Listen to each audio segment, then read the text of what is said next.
Straight ahead on 12 News, we meet a shining light of Brooklyn Center High School. He's always saying hi to all the students, acknowledging the teachers. Plus, something not meant to replace your exercise program, but enhance it. If you're considering yoga, if it's in your head, don't wait. Start today. But first, a new entrant in the local grocery store market, what it means for consumers and its competitors. 12 News starts right now.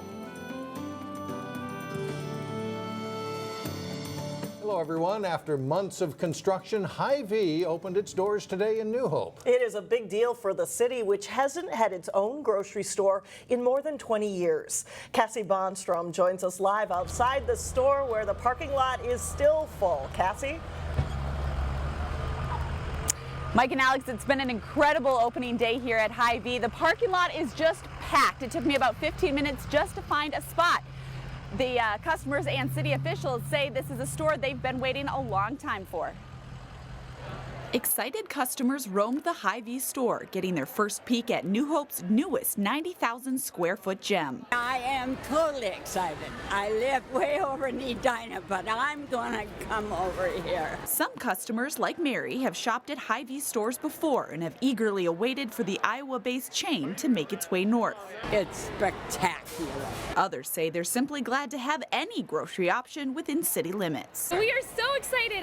Because I think of dinner at 4:30 at night, and so I can just zip over here and zip back, and I can go shopping every day like they do in European countries and get fresh fruit and vegetables. Molly Sanborn took her excitement to a whole new level, personalizing her own shopping cart that she'll use for her frequent trips. We have turn signals left and right. We have a bicycle bell. We have a license plate. As she and others took their inaugural tour, they passed the restaurant, coffee shop, and flower shop. Other amenities include private nursing rooms for moms and electric charging stations in the parking lot. Mayor Kathy Hemkin says the city's vision for the old Kmart site has been more than fulfilled. We got everything that we wanted in that individual little town, but we got it all under one roof and one owner. Prior to opening, the store hired 450 teens and young adults, creating not just jobs for the city's youth, Hemkin says, but opportunities. When you take 450 of your kids and get them into jobs and train them to be a good, productive citizens, it's amazing. Developers are also keeping a close eye on the store, eyeing nearby land and blighted properties, meaning the addition of one store may have a much bigger impact on the entire city. Big day for New Hope, big day for Hy-Vee. Now, Hy-Vee has several other stores in the works. In addition to the New Hope and the Oakdale stores that open today, there's a location in Brooklyn Park that is set to open in the summer of 2016. Reporting live in New Hope, I'm Cassie Bonstrom, 12 News. All right, thanks a lot, Cassie. And while Hy-Vee is a new player in the Twin Cities grocery market, it is a familiar brand to many with its Iowa roots and stores in southern Minnesota.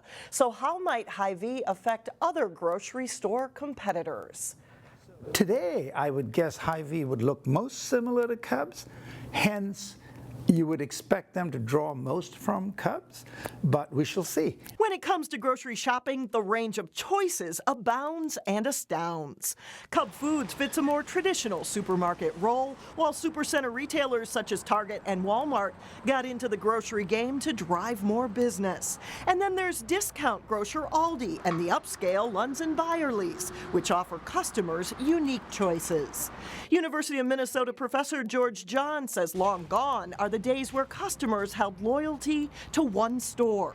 Now consumers pick and choose, and the addition of Hy-Vee benefits the shopper with yet another choice. If you're a new mother, you're exquisitely sensitive to the price of formula and Pampers. So you will go out of your way to go find out where those things are on sale. And then you'll make your stocking up trip one place, and then you'll make your topping up trip in another place. So where Hy-Vee will get its customers will depend on where they'll fit into the plethora of trips we make. Despite all the choices, Professor John believes Hy-Vee will be a tough competitor in the metro, especially among the middle market grocery consumer. An adjustment to changing consumer tastes helped profits soar for General Mills. The Golden Valley Company reported an $81 million increase in earnings over the same period last year, beating Wall Street expectations. Over the past year, the company has made a commitment to fresher, healthier foods. In Maple Grove, police are asking for the public's help in finding an armed robber. Police released this surveillance photo of the man they're looking for. Police say he was armed with a knife when he held up the Super America on Upland Lane September 6th, and police believe he could be dangerous. Anytime somebody displays any kind of weapon in a robbery or any kind of crime, it always steps it up just a little bit more serious because it shows they have a potential for committing a pretty serious crime.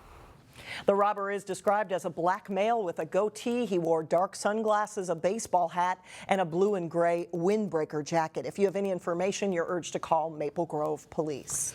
Crystal residents are learning more about a level 3 sex offender moving into their neighborhood. Dozens of people showed up at a community notification meeting Monday night to learn more about Paul Knutson. He has a history of breaking into homes and assaulting women, including 2 cases in Brooklyn Park. Those incidents occurred in the 1980s. While there is concern about his history, correction officials point out that most sex offenders do not reoffend. They also say placing restrictions on where sex offenders live don't work. Research has shown that that's not helpful at all in preventing crimes. People don't choose their residence based on where they can commit an offense. Knutson is currently the only level 3 sex offender living in Crystal. 6 months after it opened, Brooklyn Park City officials are getting an update on the Northwest Metro's first youth homeless shelter. The shelter in Brooklyn Park provides transitional housing for people ages 16 to 21. And so far it has helped 39 teens and young adults. About 1/3 were from Brooklyn Park, the rest from other Northwest Metro cities. The shelter's ultimate goal is to provide youth with skills and support services they can use to stay in school and live on their own. Now to a special moment at Brooklyn Center High School. Monday, the school crowned its homecoming king and queen. And students and staff say this year's king has all the qualities of royalty. Here's reporter Sonia Goins. Spencer E. Hadjarika is a very popular student at Brooklyn Center High School. When he talks to people, he puts a smile on everybody's face. Sandy Thompson is Spencer's friend. See you guys later. Bye. She's also the school's homecoming queen. When I heard I was with Spencer, I'm like, yes. Spencer is developmentally and cognitively delayed, but his fellow students don't treat him differently. I mean, he is so loved by the students and the staff, and they watch out for him, and I think it just makes them better people. They're just, it's really been a great experience for him here at Brooklyn Center. Spencer's mom says he grew up a typical kid, but by age 5, something changed. And then he started having seizures, and they weren't able to find out what the origin was from, but he got a brain infection called encephalitis. Spencer didn't let his circumstances hold him back. And he'll become an Eagle Scout by the end of next month. He also loves football, even though he can't get out on the field and play. I'm defensive line. You might say he's the 12th man on the team, cheering the Centaurs on to victory. Go Centaurs! Homecoming King is also a pretty big deal to Spencer. He was just like so hyped and like he was like so excited. So I'm like, let's do it. Sandy was on edge, but Spencer put her mind at ease. So when we walked out, he called me beautiful, and that was like, that set the scene. I'm calm and whatnot. So I'm like, yes. It's a regal moment Spencer most likely won't soon forget. I was like, woo! Spencer wears his crowd like any king would, with dignity and nobility. I feel proud to wear my crown. In Brooklyn Center, Sonia Goins, 12 News. And Brooklyn Center's homecoming is on Saturday, and that is so cool. Real royalty right there. Right. Up next, taking your fitness to the next level in Health Check, we focus on flexibility. And then a little bit later in sports, Maple Grove and Totino-Grace tangle in girls and boys soccer. We'll have the highlights. But first, the first official day of fall arrives Wednesday with a strong chance for thunderstorms.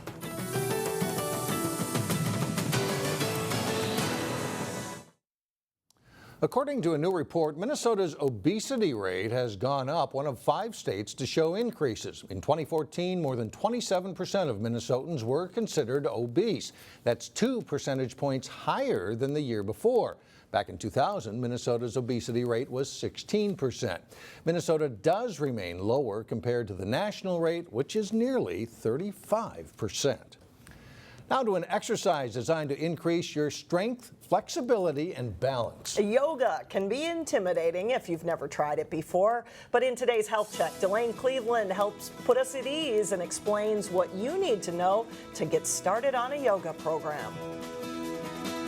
And the first door that we open in a yoga practice, it's called the door of sacred space. In a dark studio at the Plymouth Lifetime Fitness, just feel its rhythm. A group consisting mostly of women practice their breathing. See if you can feel your breath. It's the precursor. Take those twists. You got it. Go for it. Get moving. To what will be an intense session of vinyasa yoga. This has all kinds of benefits for people. It helps their mind, their body, their heart, their spirit, every part of them. You'll step your right foot back. Jason Holshoff is leading this class. That's it. Step the right foot back. After the breathing exercises, he puts the participants through a series of poses and stretches that build strength and flexibility. Good. Then chaturanga. All with the temperature cranked up to about 90 degrees, which he says has a benefit for the body. When it gets warmed up, it moves easier, it bends easier.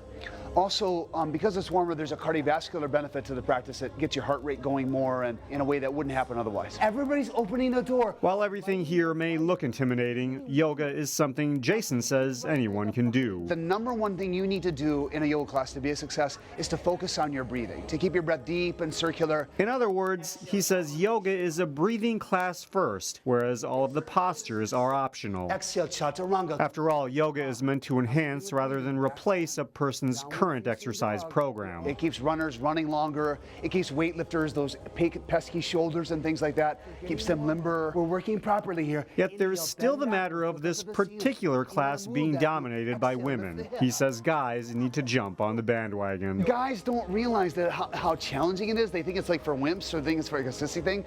But any guy who ever comes, that idea just gets shattered. In Plymouth, Delane Cleveland, 12 News.